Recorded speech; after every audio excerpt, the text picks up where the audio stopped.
Merry Christmas, Hoopers. Actually, for me, it's not Christmas yet. That's in like 2 more days. I'm just recording this a few days before. But Merry Christmas, Happy Hanukkah, Happy Kwanzaa, winter solstice, winter break. It's a good time actually for a podcast, and I'm actually really excited for this. We're gonna have a really fun episode today. I cannot wait to begin recording. So today we're gonna be ranking all these iconic things in the NBA that are Christmas related, like jerseys, commercials, and also the games as well. And we're gonna have a really fun time doing it. I really cannot wait for Christmas this year. This year has been a really crazy year. As you can tell, we've been doing a lot of AI things. Cars that drive by themselves. Bitcoin has been becoming a really popular thing in our world, and I can't wait to see that dive into 2025 like that. Also, yeah, 2025, that's the year I'm going to be graduating high school, and I cannot wait to graduate high school and pursue my dreams. And this is actually going to be my last video of 2024, and I can't wait to show you guys what I have in store for 2025. It's going to be amazing, and I really cannot wait to see what the future is going to bring. So, anyways, let's get into today's episode. Piano in the bill. Jingle bell. So a lot of NBA games are coming up on Christmas. The Spurs are playing the Knicks, and I actually cannot wait to see how that's gonna go. Gonna be sitting down, opening presents, and watching the game. That's gonna be the best part actually of Christmas, watching the game and pretty much just like relaxing and chilling with the family. But speaking of the NBA games, we're gonna grade these iconic NBA Christmas games first. So let's start. This first game we got is 2016. The Golden State Warriors and the Cleveland Cavaliers, they go at it. And honestly, I'm giving this one an A+, because LeBron James and Steph Curry, they're going at it. And we all know what happened in the 2016 finals. Kyrie Irving hit the game-winning shot against Golden State after they had the 73-9 record, and that kind of broke their hearts. But then this was actually the year they signed Kevin Durant. And I think this was their first matchup going into pretty much like the season in general. And it was a really crazy game. Like, what's his face? LeBron James, he dunked on KD and Draymond Green in that fourth quarter. And Kyrie Irving, he hit the game winner on them once again. And that also kind of broke their hearts because they just created a super team. And I don't think a lot of people like expected them to even do that good because of LeBron James and Kyrie Irving were still pretty much on the come up. But that didn't really matter because a few months later, they were going to kick out again in the NBA Finals, and they would have, and they actually lost. So it really didn't matter. So in overtime, that was actually a really good game. I think I watched a little bit of it. I never watched the whole thing all the way back then, but it was actually a really good game. Looking back, I really wish I actually watched the game a little bit more instead of doing a lot of kid things. But hey, I was a kid back then, so I'm giving that an A+ though. That's an A+ game. Number 2, 2004, Kobe versus Shaq. This is also another A+ because this was the year Shaquille O'Neal left the Lakers, and Kobe, he pretty much had the mentality to just like destroy Shaquille O'Neal pretty much in all their matchups, because this was the time they were beefing. And we all know with Kobe's mentality, he'll do pretty much anything to win. And that was a really good game. I wasn't around when that game actually aired on TV live, but it was actually I remember I actually watched a few highlights of it. It was really impressive because Kobe had like a point to prove to the whole world, because like I said before, this was when Shaq got traded, and he had to prove to the world that, hey, I can win championships without Shaq. I don't need Shaq. So even though Kobe had 42 points, Shaq fouled out, I think, with 24 points, which wasn't that bad. Shaq was actually really lucky because Kobe missed the game-winning shot after they were down by 2. But that was still such a great game, and pretty much a nostalgic game, I think, for everybody that was around in 2004. And it was a really good thing to see Kobe and Shaq go at it. I think the beef really entertained a lot of people, and they just wanted to see them go at it like throughout like the whole rest of their careers. But that wasn't the case when they got to, I believe, like oh I think like '06, '07, '08, '09. I don't really remember.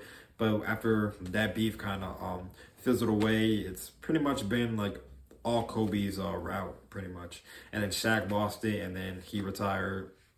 But this is a A+ game, honestly. This it's really great to see goats go at it, and I feel like today you don't really see a lot of that.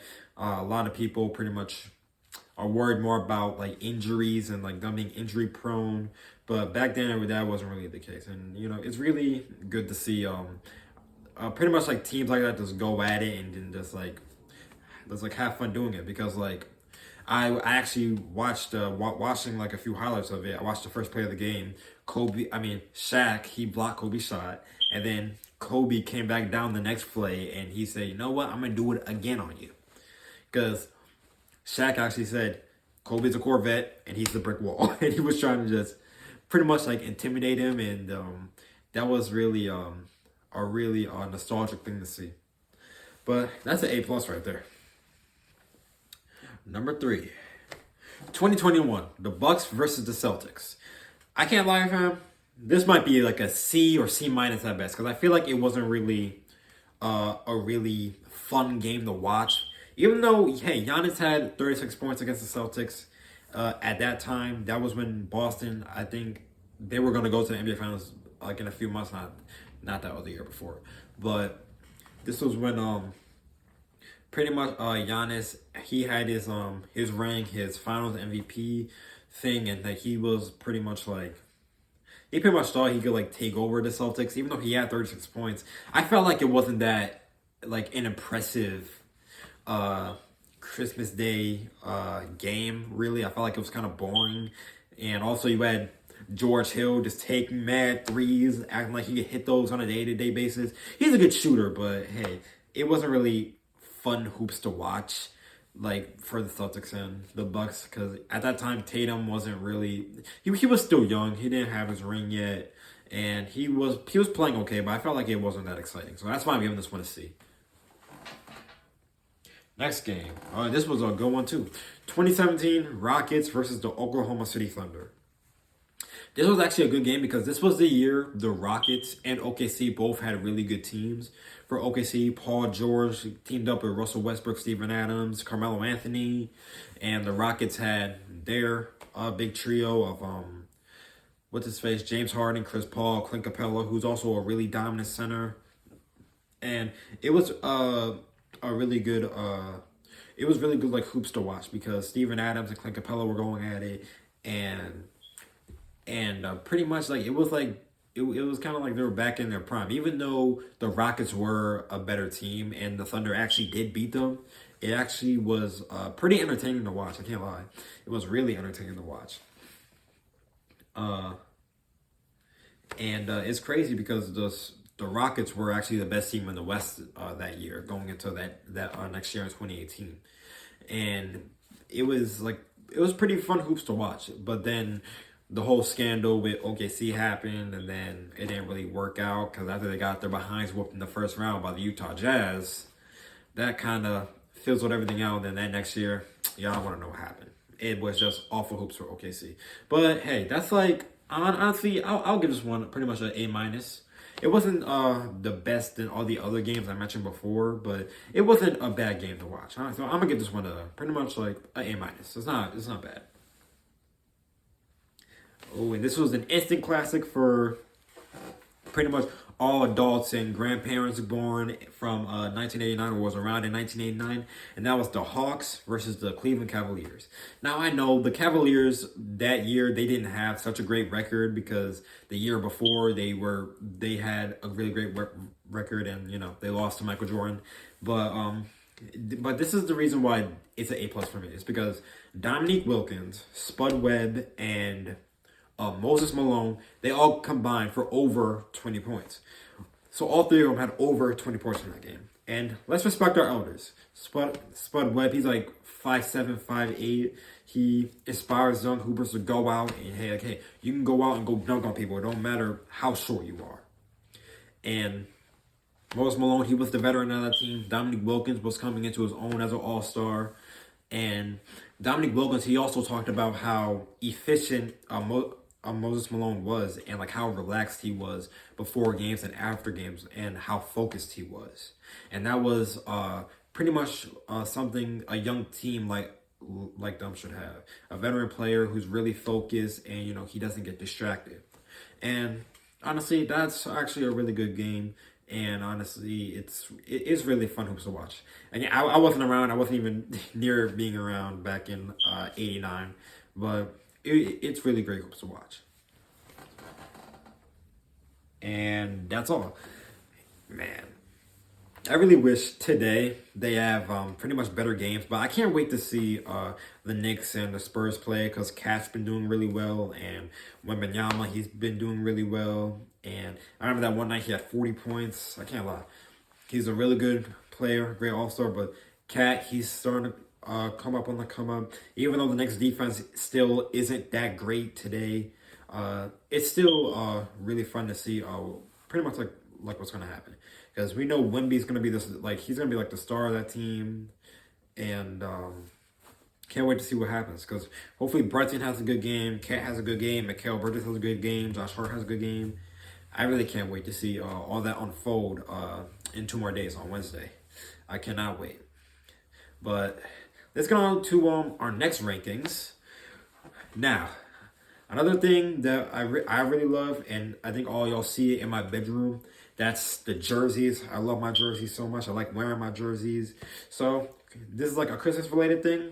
We're going to grade these NBA Christmas jerseys. A lot of them were good. A lot of them were kind of bad. But I really wish, I actually really wish that the NBA brought back these Christmas jerseys because ever since they signed the deal with Nike, they haven't been making all those jerseys anymore. So it's been like not really nostalgic anymore. But let's grade these NBA Christmas jerseys. The first one, we got the 2016 Golden State Warriors scripted jersey with the scripted text. That right there is an A+, straight up. And that's probably one of the best Christmas jerseys that we've ever seen. And the Cavs, they also did the same exact thing.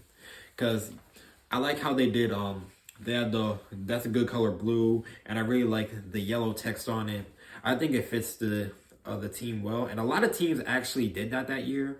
They put the scripted text, and that was kind of like the tradition that Adidas wanted to do. But that's an A+. It's really such a great jersey, honestly. And it gives me nostalgic times back to peak life. And it's just sad, honestly. But that's an A+ right there. And let's keep it on topic. The Cleveland Cavaliers, red text. This is actually a really good jersey. I forgot they actually had, they did it kind of twice. They did it again in 2017, but they put white text, but it was still really good because I like the white text one. It made it really good because red and white, they're pretty much Christmas colors, and it's really such a really great jersey, honestly. This was the year LeBron, he was kind of built different. And also, if you go back to the year before with the yellow text one, he dunked on KD and Draymond Green. It's really such... It is a great. That's like probably one of the best Christmas jerseys we probably ever seen. From 2016 to 2017, that's such a great Christmas jersey. And honestly, you can get fits off those right there. They screw them like watching them in the game. You can actually get a fit off that.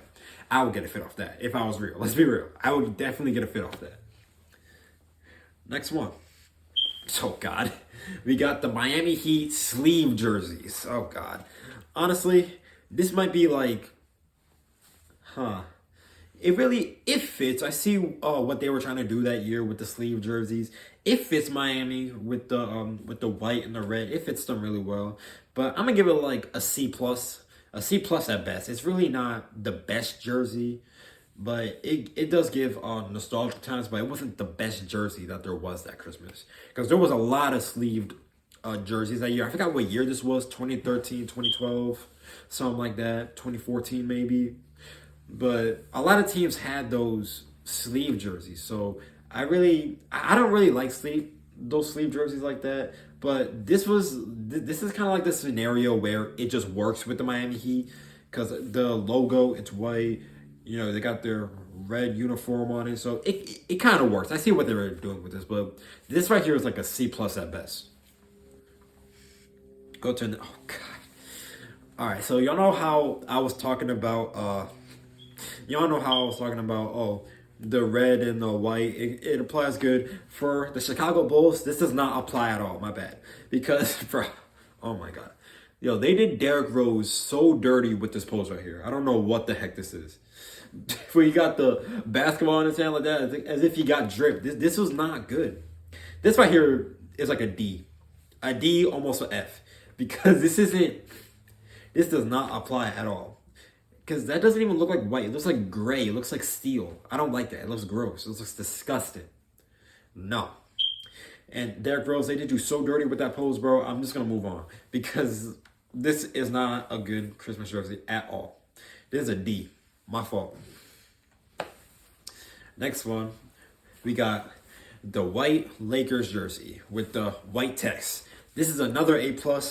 I really like this jersey. I don't think a lot of people liked jerseys like that, but this was it was a really great jersey. So seeing these in these years were actually really good. Honestly, I don't know why, but the all white it just does something to me that I just like it. I can't lie. Although this picture of Kobe is very, very nostalgic. But that's an A+ right there. That's a really good jersey. Just let me know what jerseys you guys like best. And do you guys think I'm kind of hating on the sleeve jerseys? I'm not. Oh my god.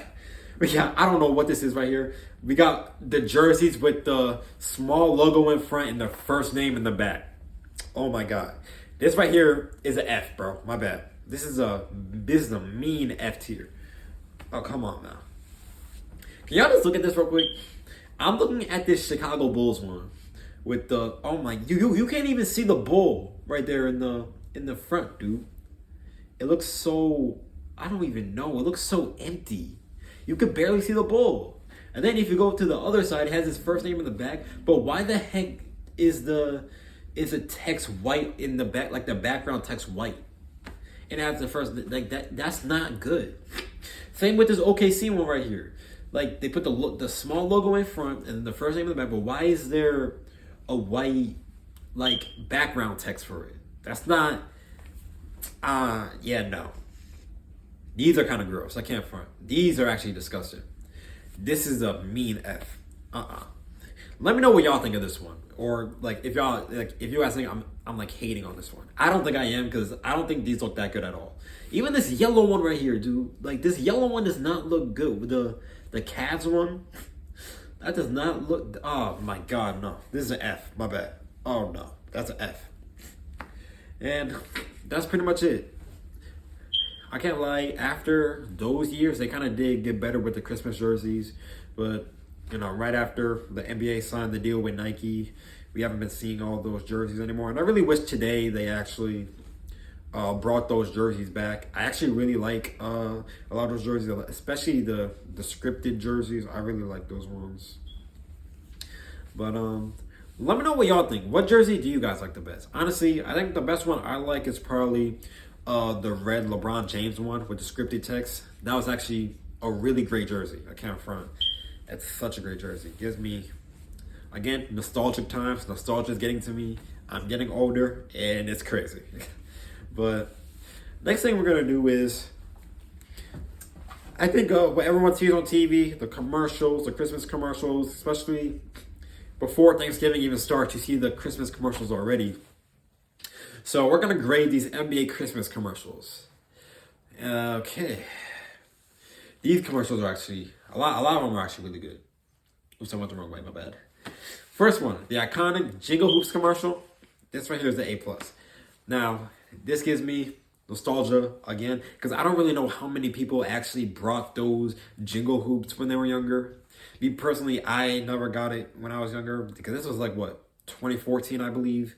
I never got these Jingle Hoops things, but it was a hard commercial though. They did the Jingle Bells things, and then LeBron, he had his moment, and he said, yo, with the camera on type stuff. That was actually, it's a funny commercial and also really creative commercial to see. And That's pretty much all I gotta say. That's an A plus right there. That's all I gotta say. Next. Oh my god. We got the Jingle Hoops commercial re-gifted version. Basically the new and improved version. This is an F. I'm sorry. Because I don't like how they did the animation with it. And like they were dunking it with the animated version. It just didn't look that good. My bad. This was not a great commercial at all. It just gets on my nerves every time I watch it. Oh my god, oh my god. This is an F. I got nothing to say. That's an F. Move on. We got Blake Griffin, the Blake Griffin commercial of him singing. This is actually really hilarious. This is like an A. Oh my god. Because then they brought pretty much everyone else back in. He was singing, then everyone else came back in. I forgot who else was in this commercial. I gotta look at this commercial. Hold on.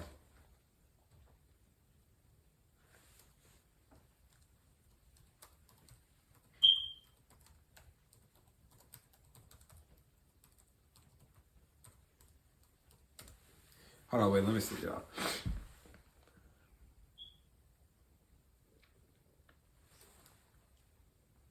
Hold on.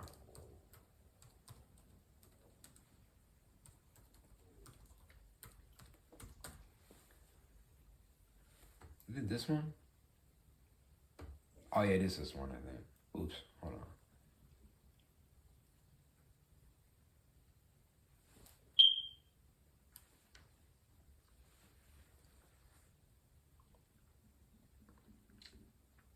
See, they were making Melo was in this commercial too. Melo, Draymond Green before he became violent. I think that's Victor Oladipo with D'Lo. Yeah, that was his vibes right there. This is why we play. I like that. Victor Oladipo was in that commercial. Melo was in that commercial. That's nostalgic times right there. That's an A right there. And it was actually hilarious when I seen Blake Griffin sing, because I don't really see Blake Griffin smile like that at all. This was probably the first time I ever seen him smile at all, really. But this was such a great commercial, and it had a great jingle to it, and that was his vibes. That's an A right there. Alrighty. Oh, we're on the last one. This is called the No Gifts Christmas commercial. This is like a B, I can't lie. But a B plus at best maybe. But it really does set the stand for what the NBA, like what a lot of NBA players have the mentality of. Because they all said no gifts on the court, no gifts this, no gifts that. That gives the mentality saying, hey, just because it's Christmas, we're still not friends on the court until we win the game. It's a really good mentality for the NBA players, honestly. But this is the B plus. I don't think a lot of people really, you know, it was nostalgic times, but I don't think a lot of people really got the message kind of there. It wasn't really good vibes. It was just like NBA vibes type stuff. But this is a B plus. I can't lie. It's still a good commercial though. And this was the same exact year they had the jersey I was just talking about with the small text and the first name on the back. Yeah, those were not dripped out jerseys at all, fam. And this also made the commercial mad goofy. But this is a B plus. Y'all would have got an A if you guys didn't have those jerseys, because those jerseys are awful. And I think that's it. That's it for today. Wow. Man, there's a lot of Christmas commercials today. I don't really watch a lot of them, though. They're just pretty much like regular commercials. But the re-gifted version of the Jingle Hoops is probably the worst one. I don't really rock with that one.